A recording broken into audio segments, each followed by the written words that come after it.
High everyone, आजको हाम्रो grammar lesson चाहिँ have to has to present, had to past र विल ह्याभ टु फ्युचरलाई नेगेटिभ, इन्ट्रोगेटिभ र इन्ट्रोगेटिभ नेगेटिभमा कसरी एक्सप्रेस गर्ने भन्ने बारेमा छ।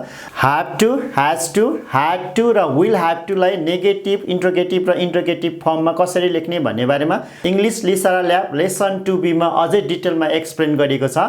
जस्तै ह्याभ टु, ह्याज टु चाहिँ प्रेजेन्ट, ह्याड टु पास्ट र will have to future. Have छ भने डु प्लस ह्याभमा चेन्ज गर्नु पर्यो नेगेटिभ इन्ट्रोगेटिभ बनाउँदा।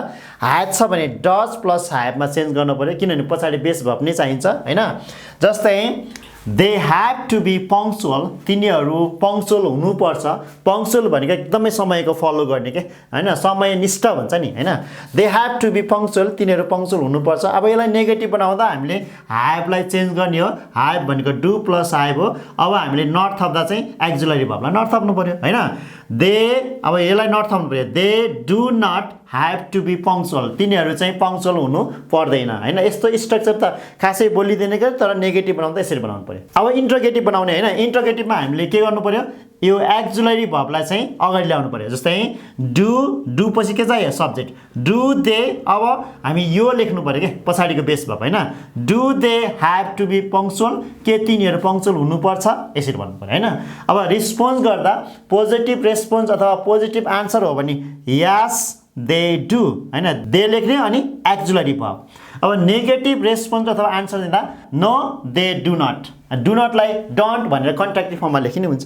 अब फेरि इन्ट्रोगेटिभ नेगेटिभ हैन, तिनीहरू पङ्क्चुअल हुनु पर्दैन र, अथवा के तिनीहरू पङ्क्चुअल हुनु पर्दैन र, के तिनीहरूले समयको फलो गर्न पर्दैन र भन्दा चाहिँ के भन्नु पर्यो, एक्जुलरी भर्बलाई अगाडि लेख्ने अनि नट पनि लेख्ने हैन।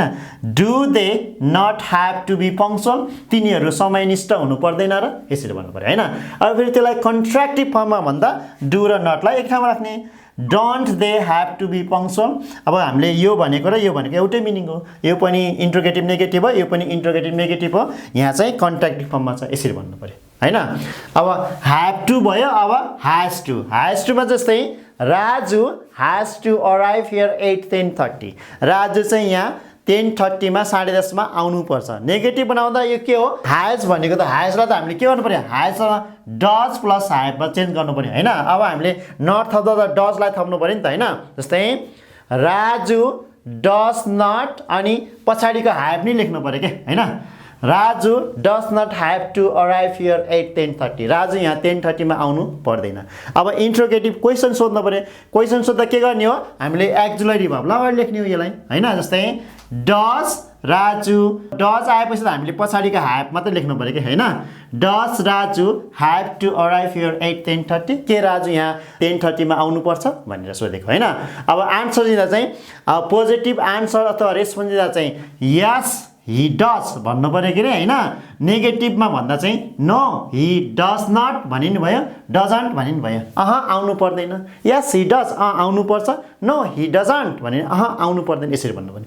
अब इन्ट्रोगेटिभ नेगेटिभमा के राजु यहाँ 10 बजे आउनु पर्दैन र भन्दाखेरिमा के भन्नु पर्यो, डज एक्जुलरी भर्ब पनि भन्नु पर्यो अनि नट पनि भन्नु पर्यो। Does Raju not have to arrive here at 10:30, के यहाँ राजु 10:30 मा आइपुग्नु पर्दैन र, अराइभ भनेको आइपुग्नु हैन, यता आइपुग्नु पर्दैन र। अब फेरि यसलाई कन्ट्र्याक्टिभ फर्ममा भन्दा डज र नटलाई एक ठाउँमा राख्ने हैन। Doesn't Raju have to arrive here at 10:30, अब यसको र यसको मिनिङ चाहिँ एउटै भयो। यो चाहिँ हाम्रो प्रेजेन्टमा भयो हैन, have to has to present. अब पास्टमा Roshan had to work for 12 hours, रोशनले 12 घण्टा काम गर्नु पर्थ्यो पहिला के हैन। अब यहाँ त ह्याड टु छ नि त, ह्याड टु भनेको त भर्ब टु हो नि त ह्याडको। अब यस्तै ह्याड टु छ, ह्याड भनेको के हो, डिड प्लस ह्याभ, यो त बेस भर्ब हो नि त। अब यसलाई नेगेटिभ बनाउनु पर्यो।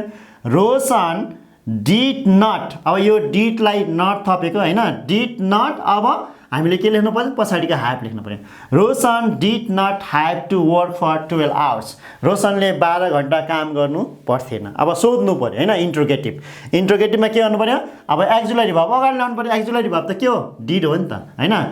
डिड अगाडि आयो हैन, डिड रोशन, अब डिड आयो, रोशन आयो। अब चाहिँ हामीले के लेख्नु पर्यो, यो पछाडिको have. Did Roshan have to work for 12 hours, के रोशनले 12 घण्टा काम गर्नु पर्थ्यो। अब आन्सर दिँदा चाहिँ पर्थ्यो भन्यो भने यस ही डिड, पर्थेन भने चाहिँ नो ही डिड नट भने नि हुन्छ, डिडन्ट भनेर एक ठाउँमा लेखे नि हुन्छ हैन। अब इन्ट्रोगेटिभ नेगेटिभ हैन, रोशनले 12 घण्टा काम गर्नु पर्थेन र, अथवा के रोशनले 12 घण्टा काम गर्नु पर्थेन र भन्दा चाहिँ के भन्नु पर्यो, didn't Roshan have to work for 12 hours. यसरी चाहिँ हामीले एक्सप्रेस गर्नु पर्यो। अब हाम्रो फ्युचर स्ट्रक्चरमा चाहिँ त्यहाँ अलरेडी विल एक्जुलेरी भर्ब हुन्छ, हामीलाई अर्को एक्जुलेरी भर्ब चाहिएन हैन। एक्जुलेरी भर्ब चाहिने भनेको त हाम्रो ह्याभ, ह्याज र ह्याडमा मात्रै हो। जस्तै she will have to work hard to list out her name हैन, उसले चाहिँ आफ्नो नाम निकाल्न कडा परिश्रम गर्नुपर्छ। यहाँ चाहिँ के छ, विल छ अनि ह्याभ छ, यो चाहिँ एक्जुलेरी भर्ब हो, यो चाहिँ मेन भर्ब हो। अब हामीले यसलाई नट थप्ने हैन। जस्तै she will not have to work hard to list out her name हैन, उसले उसको नाम निकाल्न कडा परिश्रम गर्नुपर्ने छैन। लिस्ट आउट भनेको नाम निकाल्नु हो के हैन, यसरी बुझ्नु पर्यो है। अब फेरि यसलाई इन्ट्रोगेटिभ, इन्ट्रोगेटिभ भनेको के हो, सोध्ने हो। यहाँ त विल ह्याभ छ नि, यो एक्जुलेरी भर्ब हो, यसलाई अगाडि ल्याउनु त हो नि हैन।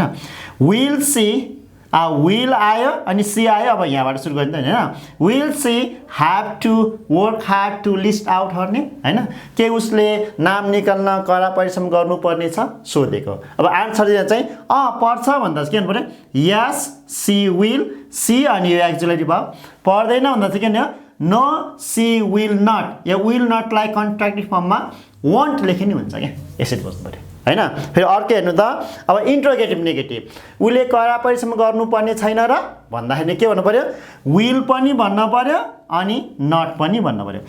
Will she not have to work hard to list out her name, उसले आफ्नो नाम निकाल्न कडा परिश्रम गर्नुपर्ने छैन र फ्युचरमा, यसरी भनेको हैन।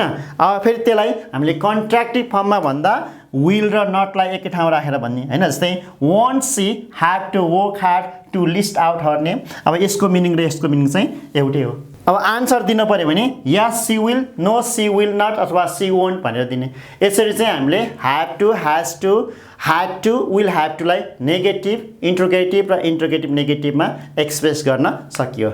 So let's end up today's class, we will see again in our new grammar lessons.